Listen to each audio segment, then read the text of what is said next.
Hello friends, welcome to UPSC competition centre. फिर Bihar SSC द्वितीय inter सभी पेशेवर तेईस के लिए हम लोग केबीसी नैनो पब्लिकेशन का सेट नंबर हम लोग 7 को डिस्कस करेंगे। इसके पूरे 1 से लेकर के और 6 तक जो सेट है उसको हम लोग डिस्कस कर चुके हैं। चैनल पे अगर पहले बार विजिट किए हुए हैं तो चैनल को सब्सक्राइब कर लीजिए, साथ ही बेल आइकन दबा लीजिए। जब भी इस तरह का सेट हम लोग डालेंगे इसकी सूचना आपको पहले मिल जाए। आइए शुरू करते हैं सेट नंबर 7 को। फ्रेंड्स, ये रहा सेट नंबर 7। यहाँ पर देख पा रहे होंगे सेट नंबर 7 यहाँ पर है। फर्स्ट क्वेश्चन क्या कहता है ये देखते हैं। फर्स्ट क्वेश्चन यहाँ पे देख पा रहे होंगे, ये रहा फ्रेंड्स आपको। फर्स्ट क्वेश्चन में कह रहा है फ्रेंड्स आपको कि भारतीय आयकर अधिनियम की धारा 88 में उपलब्ध आयकर छूट को समाप्त करने की सिफारिश निम्नलिखित में से किस समिति ने की थी, ये पूछा जा रहा है फ्रेंड।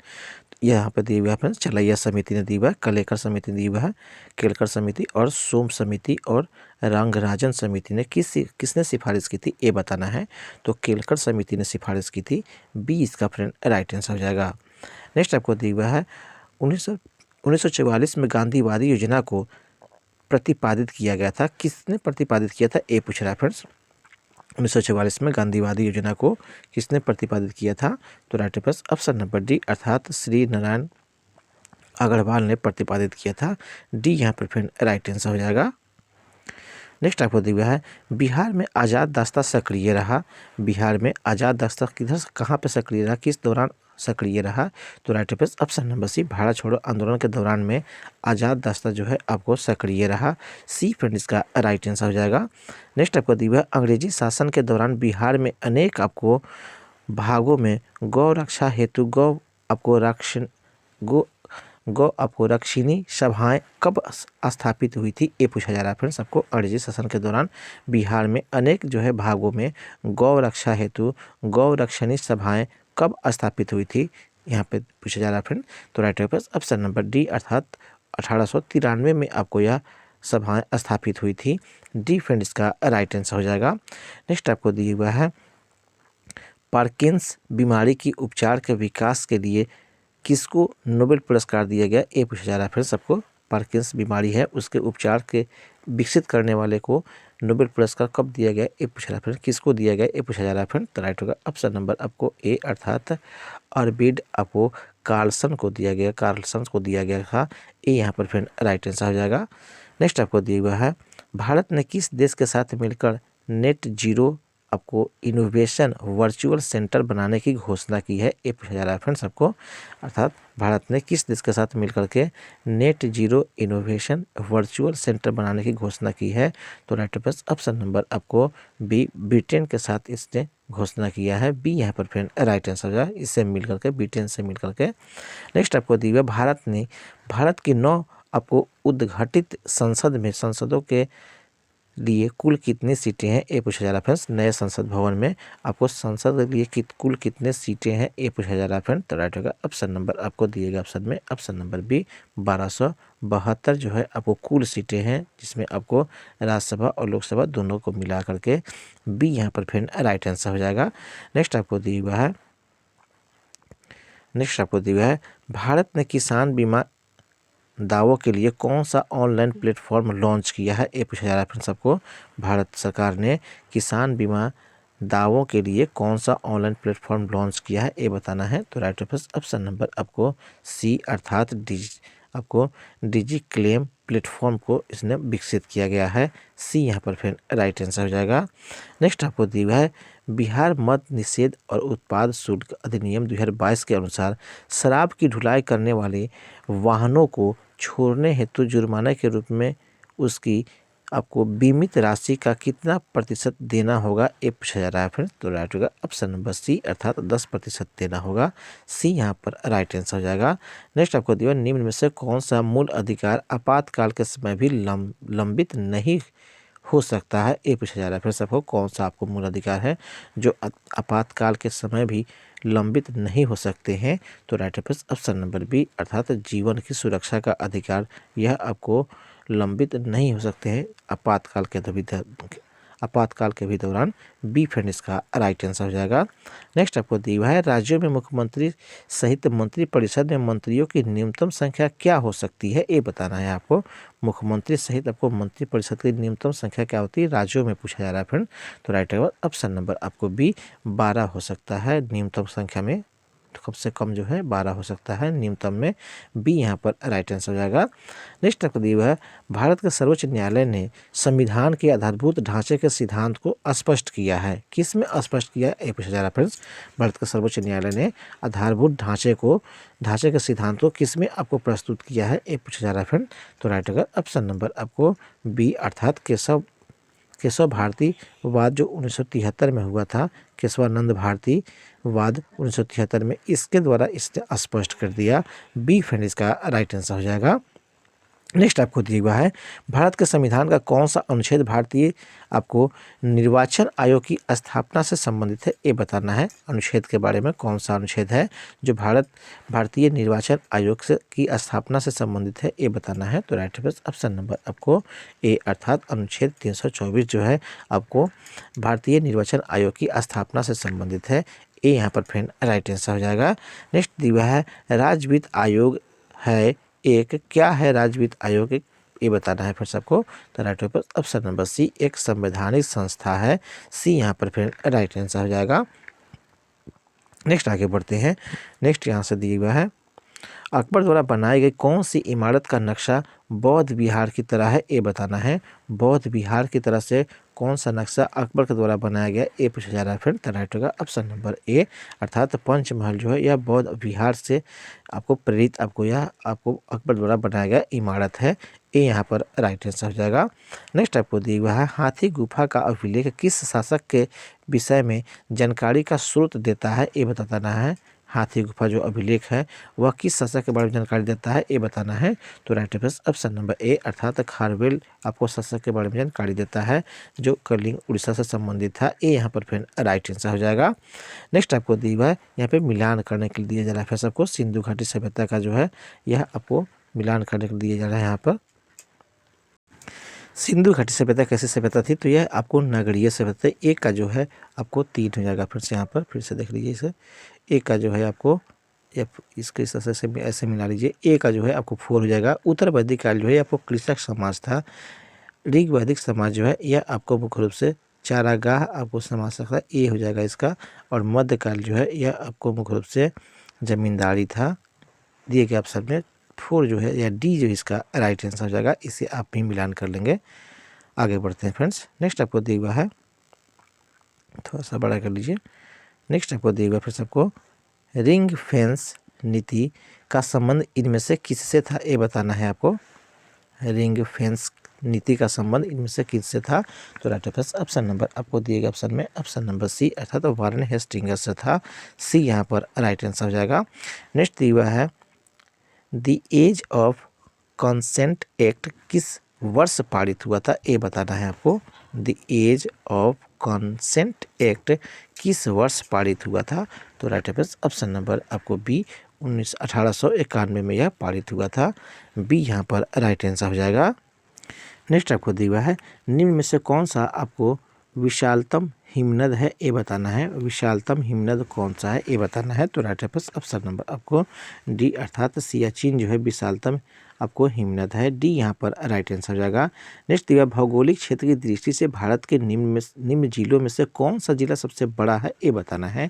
भौगोलिक दृष्टि के क्षेत्र से भारत के निम्न जिलों में से कौन सा जो है सबसे बड़ा जिला है, दिए गए ऑप्शन में से आपको चुनना है फिर सबको। तो इसका राइट ऑप्शन नंबर आपको ए अर्थात लेह जो जिला है वह सबसे आपको बड़ा जिला है भौगोलिक दृष्टि से। ए यहाँ पर फ्रेंड राइट आंसर हो जाएगा। नेक्स्ट आपको दिया हुआ है, यहाँ से फिर से मिलान करने के लिए दे रहा है 22 नंबर क्वेश्चन में फिर सबको। तो यहाँ पर दिए हुए थोड़ा सा छोटा कर लेते हैं ताकि सब क्वेश्चन को स्पष्ट रूप से आप देख पाए। फर्स्ट में दिएगा अपन साला झील, यह कहाँ अवस्थित है, ये बताना है। तो साला झील जो है अरुणाचल प्रदेश में अवस्थित है अर्थात ए का जो है ए हो जाएगा। जबकि बरखल झील जो है यह झील कहाँ अवस्थित है, तो यह फरीदाबाद में अवस्थित है। जो फरीदाबाद मुख्य रूप से हरियाणा में अवस्थित है, तो 2 हो जाएगा इसका फ्रेंड्स। लोकटक झील कहाँ अवस्थित है, तो जानते ही आपको लोकटक जो है मणिपुर में अवस्थित है। जबकि काली वेली झील जो है यह कहाँ अवस्थित है, तो यह आपको तमिलनाडु में अवस्थित है। दिए गए ऑप्शन में ऑप्शन नंबर ए जो है आपका राइट आंसर हो जाएगा। ए का ए, 2 का बी का 2 और सी का 3 हो जाएगा फ्रेंड्स, और डी का 4 आपको मिलान सही है। ए यहाँ पर राइट आंसर हो जाएगा। आगे बढ़ते हैं। नेक्स्ट आपको दिया हुआ है, किसी देश की आर्थिक वृद्धि की सर्वाधिक उपयुक्त माप है, क्या है माप, ये बताना है। सर्वाधिक जो है आपको उपयुक्त माप कौन सा माना जाता है, तो राइट ऑप्शन नंबर आपको डी अर्थात प्रति व्यक्ति आय के द्वारा मापा जाता है। डी यहाँ पर राइट आंसर हो जाएगा। नेक्स्ट आपको दिया हुआ है, निम्नलिखित में से कौन सा जो है मौद्रिक एवं साख नीति का इंस्ट्रूमेंट नहीं है, ये बताना है आपको। यहाँ पे मौद्रिक एवं साख नीति का इंस्ट्रूमेंट कौन नहीं है, तो सार्वजनिक ऋण जो है यह मौद्रिक एवं साख नीति का आपको इंस्ट्रूमेंट नहीं है। ये यहाँ पर राइट आंसर हो जाएगा। नेक्स्ट आपको दिया हुआ है, 1934 में बनी बिहार सोशलिस्ट पार्टी के सचिव कौन थे, ये बताना है। जो 1934 में बने थे सोशलिस्ट, आपको बिहार सोशलिस्ट पार्टी के सचिव के रूप में किसे आपको बनाया गया था, तो राइट ऑप्शन नंबर बी अर्थात जयप्रकाश नारायण जो थे इसके सचिव थे। बी यहाँ पर राइट आंसर हो जाएगा। नेक्स्ट आपको दिए, बिहार का सर्वाधिक जूट उत्पादक जिला कौन सा है, ये बताना है। सर्वाधिक जूट उत्पादक जिला, तो राइट ऑप्शन नंबर आपको डी पूर्णिया जो है जूट उत्पादक आपको जिला है। डी यहाँ पर राइट आंसर हो जाएगा। नेक्स्ट आपको दिया हुआ है, एयरबस एवं बोइंग में आपको एयरबस एवं बोइंग से मुकाबले के लिए किस देश ने C919 यात्री विमान बनाया है, ये बताना है। तो राइट ऑप्शन नंबर आपको बी अर्थात चीन ने बनाया है। बी यहाँ पर राइट आंसर हो जाएगा। कृतिराज सिंह किस खेल से संबंधित है, ये बताना है। कृतिराज सिंह जो है किस खेल से संबंधित है, तो राइट ऑप्शन नंबर ए अर्थात यह भारोत्तोलन से संबंधित है। ए यहाँ पर राइट आंसर हो जाएगा। नेक्स्ट आपको दिया, मौलिक अधिकारों को लागू करने के लिए न्यायालय निम्नलिखित में से किसे जारी कर सकता है, ये बताना है। मौलिक अधिकार को आपको लागू करने के लिए, तो राइट ऑप्शन नंबर बी अर्थात रीट जारी कर सकता है। बी यहाँ पर राइट आंसर हो जाएगा। आगे बढ़ते हैं। नेक्स्ट आपको दिया हुआ है, नेक्स्ट आपको यहाँ से अल अक्सा मस्जिद किस शहर में स्थित है, ये बताना है। अल अक्सा जो मस्जिद है वह किस शहर में अवस्थित है, तो राइट ऑप्शन नंबर आपको बी अर्थात जेरूसलम में अवस्थित है। बी यहाँ पर राइट आंसर हो जाएगा। नेक्स्ट आपको दिया, निम्नलिखित में से कौन सा देश नाटो का सदस्य है, ये बताना है। दिए गए ऑप्शन में कौन सा देश जो है नाटो का सदस्य है, तो राइट ऑप्शन नंबर डी उपयुक्त में से सभी जो है अर्थात बेल्जियम भी, कनाडा भी, डेनमार्क भी, सभी जो है आपको नाटो का सदस्य है। डी यहाँ पर राइट आंसर हो जाएगा। नेक्स्ट आपको दिया है, मौलिक कर्तव्यों को निर्धारित किया गया है, किस में निर्धारित किया गया है मौलिक कर्तव्यों को, ये बताना है। तो राइट ऑप्शन नंबर आपको सी 42वें संविधान संशोधन के द्वारा मौलिक कर्तव्यों को निर्धारित किया गया है। सी यहाँ पर राइट आंसर हो जाएगा। नेक्स्ट आपको दिया हुआ है, कथन एक पृथ्वी एक परिवार एक भविष्य किसके साथ संबंधित है, ये बताना है। एक पृथ्वी एक परिवार और एक भविष्य किसके साथ संबंध है, ये बताना है। तो राइट ऑप्शन नंबर बी अर्थात G20 से यह संबंध है। बी यहाँ पर राइट आंसर हो जाएगा। नेक्स्ट अब दिया, पंचायतों के लिए कराए जाने वाले सभी निर्वाचनों के संचालन का अधीक्षण निदेशन और नियंत्रण निहित होता है, किसमें निहित होता है, ये बताना है। इसके आपको सभी निर्वाचनों के संचालन अधीक्षण और निदेशन नियंत्रण किसमें निहित होता है, ये बताना है। तो राइट ऑप्शन नंबर आपको डी अर्थात दिए गए ऑप्शन में राज्य निर्वाचन आयोग में यह निहित होता है। डी यहाँ पर राइट आंसर होगा। पंचायत के बारे में पूछ रहा था इसलिए राज्य निर्वाचन आयोग हो जाएगा। यहाँ पे पंचायतों के सभी कार्यों को जो है निर्धारण राज्य निर्वाचन आयोग के द्वारा ही होता है। डी यहाँ पर राइट आंसर था। नेक्स्ट आपको दिया, निम्नलिखित युगों में से कौन सा एक सही सुमेलित नहीं है, उसका आपको चयन करना है। कौन सही सुमेलित नहीं है उसका आपको फ्रेंड्स चयन करना है।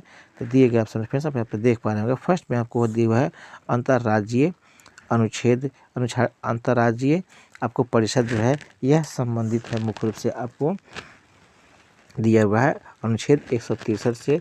यह आपको फ्रेंड्स आपको यहाँ पे अंतर्राज्यीय परिषद जो है यह आपको अनुच्छेद आपको 163 यह मिलान आपको सही है। वित्त आयोग जो है अनुच्छेद आपको 280 ये भी मिलान सही है। प्रशासनिक न्यायाधिकरण जो है यह भी अनुच्छेद 323 यह भी सही है और संघ लोक सेवा आयोग जो है 315 सभी सही है। दिए गए ऑप्शन में कौन सही नहीं है ये चयन करना था, जबकि यहाँ पर सभी क्वेश्चन का जो मिलान है वह सही है, इसलिए क्वेश्चन जो है डाउटफुल में रखिए। अर्थात यहाँ पे पूछ रहा है नहीं, तो सही नहीं कोई है ही नहीं है, सभी आपको सही ही है, तो इसलिए ऑप्शन कोई इसके डी के अलावा है ही नहीं, इसलिए आपको याद रखेंगे यह आपको सभी सही, इसका सभी आंसर सही होगा, जो कि डी ऑप्शन के अलावा दिया ही नहीं है। आगे बढ़ते हैं। भारतीय संविधान का कौन सा अनुच्छेद केंद्रीय सतर्कता आयोग का वर्णन करता है, ये बताना है। कौन सा अनुच्छेद केंद्रीय सतर्कता आयोग का वर्णन करता है, वो अनुच्छेद के बारे में बताना है।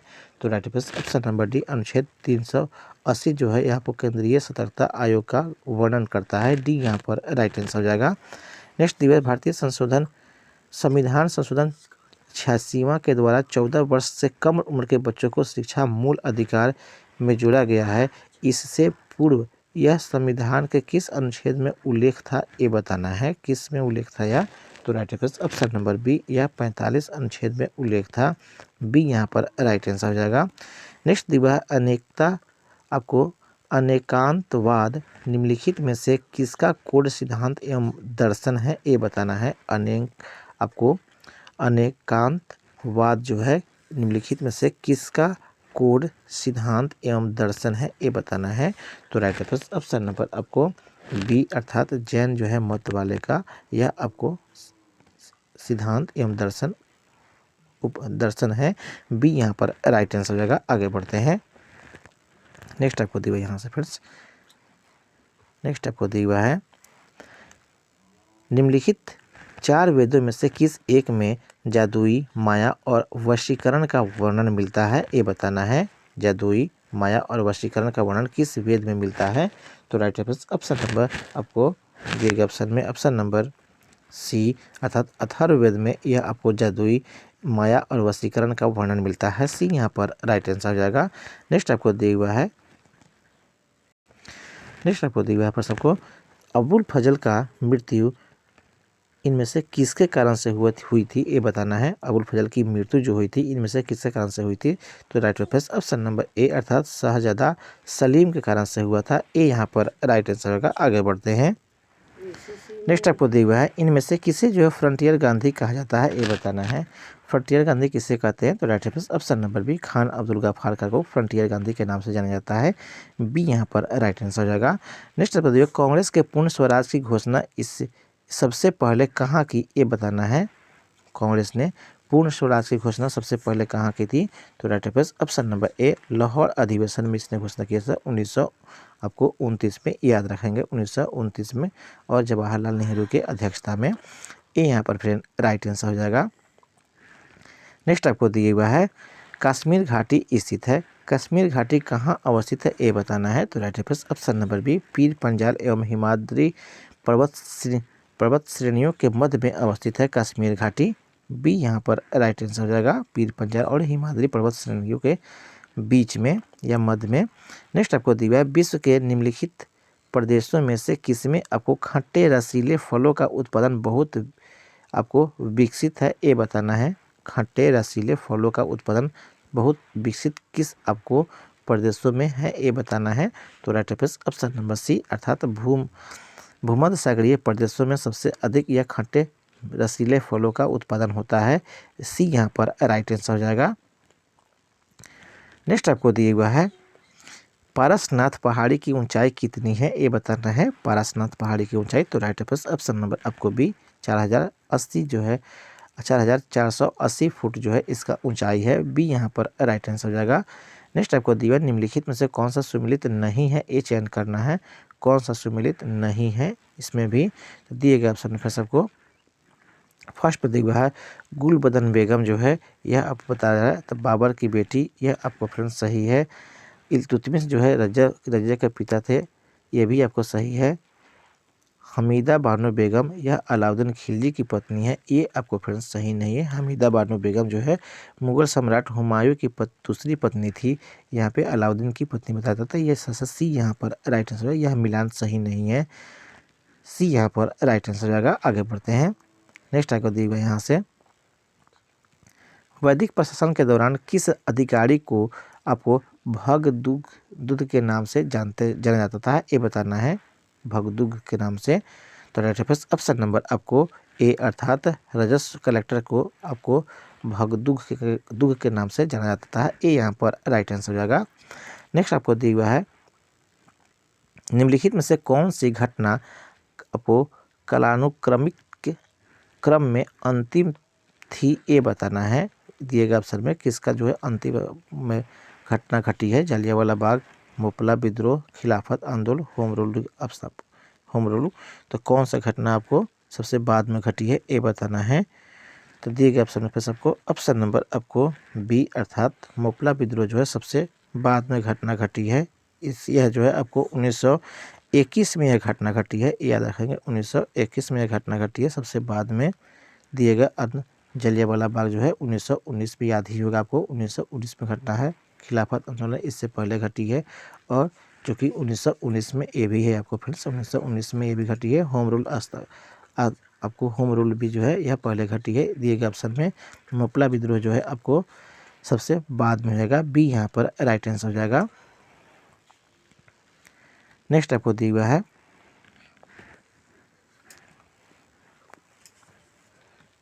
चरक संहिता कितने अध्याय एवं खंडों में विभाजित है, ये बताना है। चरक संहिता कितने अध्याय और खंडों में विभाजित है। तो right answer option number C अर्थात 120 अध्याय और 8 खंडों में यह विभाजित है, सी यहाँ पर राइट आंसर हो जाएगा। नेक्स्ट आपको दिया निम्नलिखित में से कौन सी महिला स्वतंत्रता सेनानी भारत छोड़ो आंदोलन से जुड़ी नहीं थी, ये बताना है। भारत छोड़ो आंदोलन से कौन सी नहीं जुड़ी थी, ये बताना है। तो दिए गए ऑप्शन में फ्रेंड्स ऑप्शन नंबर आपको सी शांति घोष जो है भारत छोड़ो आंदोलन से नहीं जुड़ी थी। इस तरह से सी फ्रेंड्स का राइट आंसर। बालिक जो है बाकी जो दिए गए हैं वो सभी आपको जुड़े हुए थे। नेक्स्ट आपको दिए भौगोलिक इकाई जो जल एकत्र करती है, भंडारित करती है तथा छोड़ती है कहलाती है, क्या कहलाता है। अर्थात वह भौगोलिक इकाई जो जल एकत्र करती है, भंडारित भी करती है तथा छोड़ती भी है, यह क्या कहलाती है। तो right answer option number D अर्थात यह वाटर शेड के नाम से जाना जाता है, डी यहाँ पर राइट आंसर हो जाएगा। नेक्स्ट आपको दिया हुआ है निम्नलिखित रेगिस्तानों पर विचार करें और उन्हें अनेक नेक्स्ट आपको दिए गए फिर सबको निम्नलिखित में से कौन सा कथन सत्य है, सत्य कथन के बारे में चयन करना है। तो दिए गए ऑप्शन में ऑप्शन नंबर सी अर्थात महासागरीय लवणता कर्क और मकर रेखा पर अधिक होती है, सी इसका राइट आंसर हो जाएगा। नेक्स्ट आपको दिया हुआ है निम्नलिखित में से कौन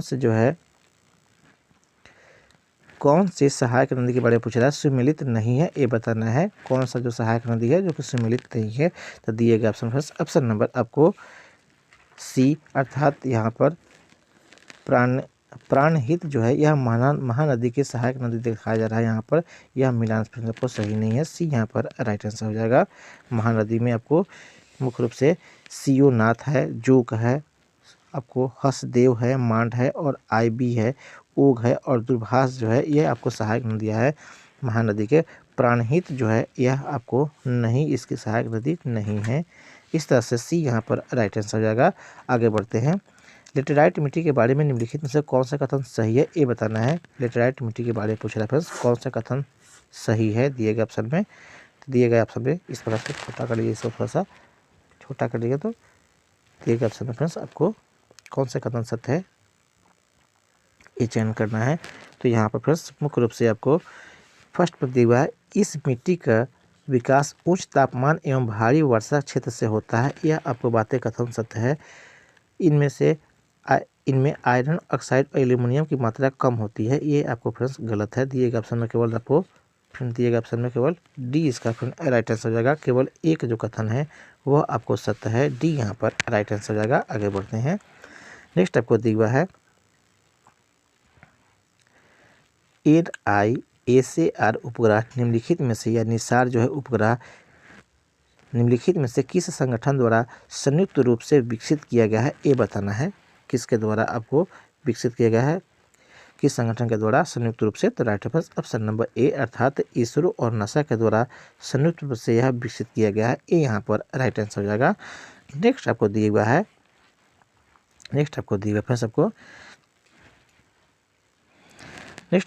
है निम्नलिखित में से कौन सा mRNA या मैसेंजर RNA के टीका कोविड-19 संक्रमण के विरुद्ध प्रयोग में किया जाता है, ये बताना है। मैसेंजर आरएनए टीका कोविड-19 के संक्रमण के विरुद्ध में आपको प्रयोग किया था वह कौन सा है?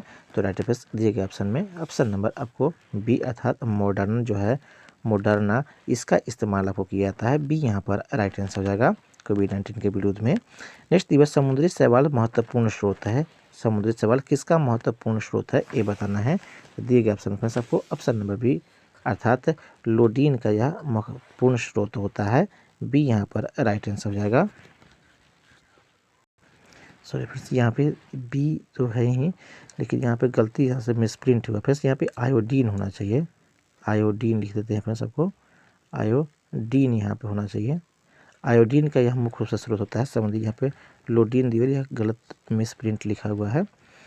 अर्थात समुद्री शैवाल में महत्वपूर्ण स्रोत किसका है, तो आयोडीन का होना चाहिए। नेक्स्ट आगे बढ़ते हैं, फिर से आपको मिलान करने के लिए रोग और कारक दिए हुए हैं। दिए गए ऑप्शन में फर्स्ट में आपको दिया हुआ है पेप्टिक अल्सर जो है यह संबंधित होता है, पेप्टिक अल्सर संबंधित है आपको, ये कहा जाएगा। फिर आपको फिर बैक्टीरिया से संबंधित होगा। डेंगू का संबंध जो है आपको वायरस से हो जाएगा, ये आपको ये हो जाएगा। हाथी का पैर जो है यह भी बीमारी है, तो यह किससे संबंधित है फिर, तो यह आपको कीड़ा से संबंधित है, अर्थात यह आपको 3 हो जाएगा। जैसे कि जबकि मलेरिया जो है प्रोटोजोआ है। दिए गए ऑप्शन फिर आपको ऑप्शन नंबर आपको बी यहाँ पर राइट आंसर जाएगा। यहाँ पर ABC दी हुआ है, यहाँ पे मिलान दिया हुआ है, इस तरह से बी इसका राइट आंसर जाएगा। आगे बढ़ते हैं। नेक्स्ट आपको देखो कौन सा ग्रह का उपग्रह नहीं है, ये बताना है। कौन सा ग्रह का उपग्रह नहीं है, ये बताना है। तो इसका राइट आंसर ऑप्शन नंबर आपको ए अर्थात बुध का कोई उपग्रह नहीं है, ये यहाँ पर राइट आंसर जाएगा। नेक्स्ट निम्न में से कौन मीठा सबसे मीठा चीनी कौन है, निम्न में से सबसे मीठी चीनी कौन सा है, ये बताना है। तो right answer option number A अर्थात फ्रुक्टोज जो है सबसे मीठी है, ये यहाँ पर राइट आंसर जाएगा। नेक्स्ट आपको दिया निम्न में कौन सा एक जो है सच्चा फल नहीं है, उसका आपको चयन करना है। सच्चा फल कौन नहीं है, तो राइट आंसर ऑप्शन नंबर आपको ए सेब जो है सच्चा फल नहीं आता है, यह फल्स फूड में आता है, ये यहाँ पर राइट आंसर हो जाएगा। नेक्स्ट दिया है फलियाँ अत्यधिक पौष्टिक होती हैं क्योंकि इसमें प्रचुर मात्रा में पाए जाते हैं, अर्थात सॉरी फ्रेंड्स सबको फलिया दिए हुआ है, फलिया पढ़ने से यहाँ पे फलिया दिए हुए सबको। फलिया जो होती है वह अत्यधिक पौष्टिक होती है, किस कारण से, इसमें कौन सा आपको पौष्टिकता पदार्थ मिले होते हैं, ये बताना है। तो राइट आंसर ऑप्शन नंबर आपको बी अर्थात प्रोटीन की मात्रा इसमें सबसे अधिक होती है फलियों में, बी यहाँ पर फिर राइट आंसर हो जाएगा। नेक्स्ट आपको दिया हुआ है लौंग एक मसाला पौधे के किस भाग से प्राप्त होता है, ये बताना है। लौंग जो है पौधे का कौन से भाग से प्राप्त होता है, ये बताना है। तो right answer option number D फूल के कली से यह प्राप्त होता है, डी यहाँ पर राइट आंसर लगा। आगे बढ़ते हैं। नेक्स्ट आपको दी हुई यहाँ पे फ्रेंड्स आपको कि निम्नलिखित कथनों में से विचार कीजिए कौन सा कथन सत्य है। अग्निशामकों में खाने का सोडा का या बेकिंग सोडा का इस्तेमाल किया जाता है, यह कथन सत्य है।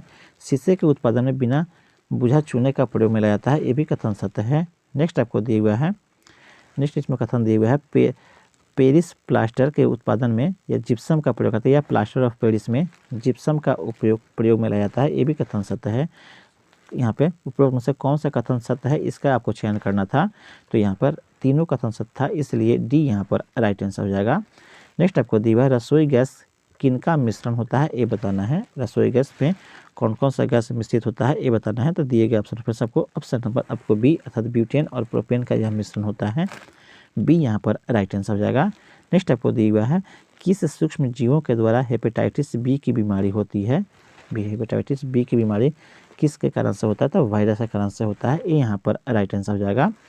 नेक्स्ट दिया है प्लाज्मा में जल का प्रतिशत कितना होता है, ये बताना है। प्लाज्मा में जल का प्रतिशत पूछ रहा है फ्रेंड्स, तो right answer option number D अर्थात यह 90% जो है आपको प्लाज्मा में जल की उपस्थिति होती है, डी यहाँ पर राइट आंसर हो जाएगा। नेक्स्ट आपको दिया हुआ है एक कार्यशील महिला को प्रतिदिन कितना प्रोटीन लेनी चाहिए, ये बताना है। एक कार्यशील महिला को प्रतिदिन कितना प्रोटीन लेनी चाहिए, तो right answer option number D अर्थात यह 45 ग्राम उसको लेना चाहिए, डी यहाँ पर फ्रेंड राइट आंसर हो जाएगा। नेक्स्ट दिया हुआ है आपको निम्नलिखित में से कौन सा जीव अपनी त्वचा से सांस लेती है, ये बताना है। त्वचा से सांस लेने वाली कौन सी आपको जीव हैं दिए गए ऑप्शन में आपको बताना है। तो राइट आंसर ऑप्शन नंबर आपको सी, अर्थात मेढक जो है त्वचा से सांस लेती है पानी के अंदर में। डी यहाँ पर, सी यहाँ पर फ्रेंड राइट आंसर हो जाएगा। नेक्स्ट आपको दिया हुआ है रक्त होता है, रक्त कैसा होता है, कैसा ऊतक होता है, ये बताना है। तो राइट आंसर ऑप्शन नंबर आपको ए, रक्त जो है एक तरल संयोजी ऊतक के रूप में होता है, ये यहाँ पर राइट आंसर हो जाएगा। तरल संयोजी ऊतक, यहाँ पर सिर्फ संयोजी ऊतक दिया हुआ है, लेकिन तरल भी होता है, ये भी जानेंगे। नेक्स्ट आपको दिया हुआ है, नेक्स्ट यहाँ से दिया हुआ है, फिर से आपको मिलान करने के लिए दिया हुआ है। फिर सबको यहाँ पे फर्स्ट में दिया हुआ है सूखा रोग जो है, सूखा रोग किसके कारण से होता है, ये बताना है। सूखा रोग जो है मुख्य रूप से सूखा रोग जो है विटामिन डी की कमी से होता है, ये आपको मिलान सही है। बेरी बेरी जो है आपको विटामिन B12 से, ये भी आपको सही है। आपको निशानधाता या जो अंधापन जो होता है, खा सकते हैं रतौंधी जो होते हैं, वो विटामिन ए की कमी से होती है। स्कर्वी जो है आपको दांतों की बीमारी, वह विटामिन सी की कमी से। दिए गए ऑप्शन में आपको सभी मिलान सही है, इसलिए आपको फ्रेंड्स ऑप्शन नंबर ए, अर्थात ए का ए, बी का 2, सी का 3 या डी का 4, ए इसका राइट आंसर हो जाएगा। नेक्स्ट आगे बढ़ते हैं, मानव शरीर के किस अंग में लासिका कोशिकाएं बनती है, ये बताना है। लासिका कोशिकाएं कहाँ बनती है, तो राइट आंसर ऑप्शन नंबर आपको बी, दीर्घ अस्थि में बनता है, बी यहाँ पर राइट आंसर हो जाएगा। नेक्स्ट आपको दिया हुआ है मधुसूदनी या इंसुलिन जो है अंतःस्रावी हार्मोन एक है, कहाँ से निकलता है, ये बताना है। तो राइट आंसर ऑप्शन नंबर आपको सी, अर्थात यह पेप्टाइड है। पेप्टाइड से क्या यह बना होता है, पूछा जा रहा था। अंतःस्रावी ग्रंथि जो कि एक तरह का पेप्टाइड है, सी यहाँ पर राइट आंसर हो जाएगा। नेक्स्ट आपको दिया हुआ है टेफ्लॉन क्या है, ये बताना है टेफ्लॉन के बारे में। तो राइट आंसर ऑप्शन नंबर आपको ए, यह एक तरह का आपको फ्लोरोकार्बन है, ये यहाँ पर राइट आंसर हो जाएगा। नेक्स्ट आपको दिया हुआ सर्वप्रथम मानव का हृदय प्रत्यारोपण हुआ था, किसका, कहाँ पे यह प्रत्यारोपण हुआ था, ये बताना है। तो right answer option number C, दक्षिण अमेरिका में यह आपको प्रत्यारोपण हुआ था, सी यहाँ पर राइट आंसर हो जाएगा। 3 जनवरी 1967 को हुआ था, ये भी याद रखेंगे 1967 को। नेक्स्ट आपको दिया है भोपाल गैस दुर्घटना के कारण क्या था, ये बताना है। भोपाल गैस दुर्घटना का तो right answer option number A, methyl isocyanide के रिसाव के कारण से यह दुर्घटना हुई थी भोपाल में, ये यहाँ पर राइट आंसर हो जाएगा। नेक्स्ट आपको दिया हुआ है गर्म पानी के स्रोत या हॉट स्प्रिंग का इस्तेमाल विद्युत उत्पादन में होता है, इस प्रकार का ऊर्जा उत्पादन कहलाता है, क्या कहलाता है इस प्रकार के ऊर्जा का उत्पादन। तो राइट आंसर ऑप्शन नंबर आपको सी, अर्थात इसे हम लोग भू उष्मीय ऊर्जा के नाम से जानते हैं, सी यहाँ पर राइट आंसर हो जाएगा। नेक्स्ट आपको दिया हुआ फ्रेंड्स, आपको नेक्स्ट यहाँ से दिया हुआ है निम्नलिखित में से कौन सी ऊष्मा की इकाई नहीं है, ये बताना है। कौन जो है ऊष्मा की इकाई नहीं है, तो right answer option number D, phone जो है यह आपको ऊष्मा का इकाई नहीं है, डी यहाँ पर राइट आंसर हो जाएगा। नेक्स्ट आपको दिया हुआ है विद्युत विभवांतर की ऐसा इकाई क्या है, ये बताना है। विद्युत विभवांतर की ऐसा इकाई, तो right answer option number D, अर्थात वोल्ट जो है विद्युत विभवांतर का आपको ऐसा इकाई होता है, डी यहाँ पर राइट आंसर हो जाएगा। नेक्स्ट दिया दूध को पचाने के लिए आवश्यक एंजाइम रेनिन और लैक्टेस मानव शरीर में किस वर्ष की आयु में लुप्त हो जाती है, ये बताना है। तो right answer option number D, 8 वर्ष की आयु में लुप्त हो जाती है, डी यहाँ पर राइट आंसर हो जाएगा। नेक्स्ट आपको दिया हुआ है किस प्राणी के प्लाज्मा में हीमोग्लोबिन का विलय हो जाता है, ये बताना है। किस प्राणी के प्लाज्मा में हीमोग्लोबिन का विलय हो जाता है, तो right answer option number D, अर्थात केंचुआ में यह विलय हो जाता है, डी यहाँ पर फ्रेंड राइट आंसर हो जाएगा। नेक्स्ट आपको दिया है किस विटामिन को हार्मोन माना जाता है, ये बताना है। किस विटामिन को हार्मोन मानते हैं, तो right answer option number D, अर्थात विटामिन डी को जो है हार्मोन के रूप में जाना जाता है, इससे भी यह हार्मोन माना जाता है, इसे डी यहाँ पर राइट आंसर हो जाएगा।